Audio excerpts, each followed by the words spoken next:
go by Juanito Jones. My producer name is Juanito. It's the same thing. New York, this is where I was born and raised. I was born and raised in the Bronx originally.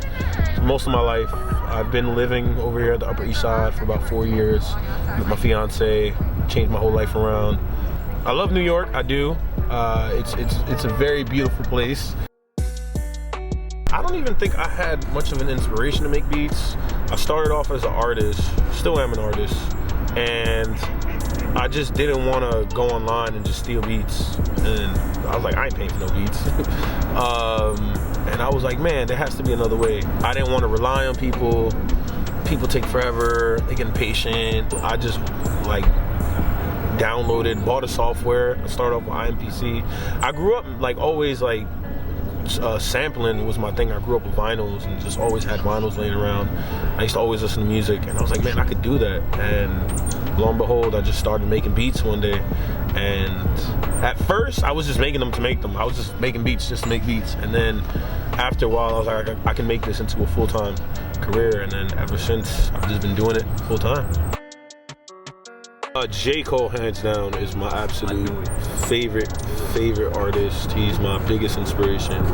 It's weird because I first started off, I was a huge Kendrick Lamar fan. And then I started listening to more and more J. Cole, and I started really seeing what he was about. And I was like, man, this dude is phenomenal. His music is amazing, but just him as a person, it's like he geared away from like the fame. He was like, man, this fame thing messes people up. If he lives like in the middle of nowhere, he has 2 kids, he's married, and he's like one of those cats that you don't see in the spotlight ever. You know, he could release a whole album and he doesn't do any promo, he doesn't do any marketing. You know what I'm saying? I remember when he dropped, I think it was KOD, he dropped like out of nowhere. The fact that this cat could sell out Madison Square Garden and just go home is so inspirational. I'm working towards continuing to be very similar to that. It's not hip hop. Hip hop is like my last resort. I don't listen to hip hop as much as most people think. I listen to old classical music or doo-wop. Doo-wop is probably my absolute favorite, but I'm a very like big soul. I just like listening to really good old music because they don't make a lot of music like that anymore. And doo-wop I grew up listening to. Like again, I had vinyls laying around, and it's just it's unique, it's different. They don't make it anymore. And even when it was coming out in its prime, it was like the most dominant thing. I was never like bumping hip hop like that. I was like that dude that like I'll be like at the park like playing ball or trying to play ball and like bumping some Beethoven or Mozart. I didn't like being that. Like I was never trend. I never followed. I didn't like following trends. I was always like a very different type of person. I didn't, like being the same as every other cat. Oh, I listen to hella hip hop now because it ends up growing on you. And like as a producer, predominantly I'm like in the hip hop genre. That's like generically what I produce. Pop and R&B is where the money's at. Hip hop, you would think, but pop and R&B are more crossover and universal music. Like even though hip hop is a dominant genre, it's not what makes money. Like pop hits make money. Like Taylor Swift makes money. Rihanna makes money. Like R&B cats make money. So yeah, it's interesting now as I got older. Besides music, I feel like everything I do is just music. I like traveling with my fiance. Like we've been to some really nice places. Like recently we've been to some nice places out here in New York. The biggest thing I love doing is just being with my fiance. That's like the best thing. When I signed my first deal with Universal, I was touring, did a college tour. I toured Atlanta with Rakim. I did Funk Fest with Erykah Badu, Flowetry, Jazzy Faye. But the only bad thing is, while I was on the contract, like I was living the fast life. I was flying, I was spending money. They wanted me to make music a certain way that I did not want to do. And I think my last straw was when I was in Atlanta and I was in Marietta. I was actually in Marietta, Georgia. And we went to Club Kryptonite. And they had like me in a suit performing like this stripper joint in a club. It was so weird for me, man. And long story short, there was a shootout there too while I was there. And I just didn't want to do it. I wasn't gonna like risk my creative control for like, just for that. Labels can make or break you. either they can take somebody and change their image up and it'll work, or you'll be shelved for the rest of their life, or you'll just be stuck making music that's not really you. It happens to so many artists. It was really just the opportunities and the people. Like, I had always, when I was younger and in a different mindset, wanted to always just tour and do shows, and I had that opportunity. You know, college tour was the best. We hit up about 42 colleges out here in New York, and it was such a great experience. It was really the shows and meeting people that are in the industry that had like a lot of input and knowledge to give.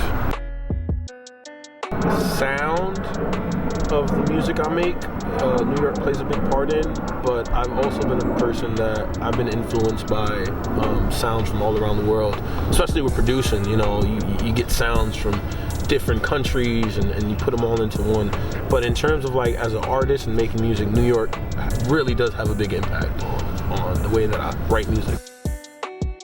I want to continue the path that I'm on because it's working and I'm in a certain lane, but I would like to get to the point where I get to a financial status just doing music where I could just take care of my family, me and my fiance, and just really set the life that we've always wanted to live together.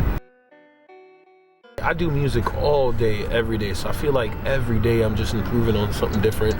I'm super like critical when it comes to criticizing my own work. You know, I'm learning every day more and more about production, so just continue the path and the road that I'm on. I feel like now I've been on the fence about a lot of attention. You know, I grew up as like wanting to be that guy that like I always wanted to be famous and I always wanted to be on TV. I always wanted to be this and that. But like as I've got older, my values and morals change. I feel like I would be okay with just doing very intimate, private shows, and very similar to like what J. Cole does. But like I don't want to be like in a huge arena. Like if I did, I would be in and out. I feel like as I'm getting older, I'm getting more like anxiety like around like a lot of people. But touring wouldn't be bad. Touring wouldn't be bad, but I guess doing it in a certain type of way. The music industry is very big. Don't think that it just means like you have to be an artist. Everything but the main attraction, you make more money. And it's way more steady. You have way more longevity. Artists are like the last ones to get paid. Producers make money, music directors make money. And at some point you're gonna have to branch off to another part. But what I would say is find a lane, stay true to yourself, don't compromise, don't like sell yourself short, and know your worth.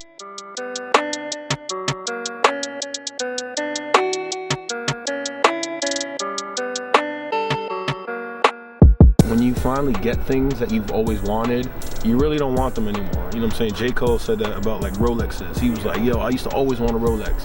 And he was like, yo, I got like 3 or 4 of them, and when I had them, I didn't want them anymore. Because he was like, yo, there's really no value behind that. It's like you want those things. So like after a while, I was like, yo, I don't want, like, I'm comfortable in the life I live. You know, I get whatever I want. Me and my fiance, we do what we want, but you don't have to like do it on the level where like everyone sees.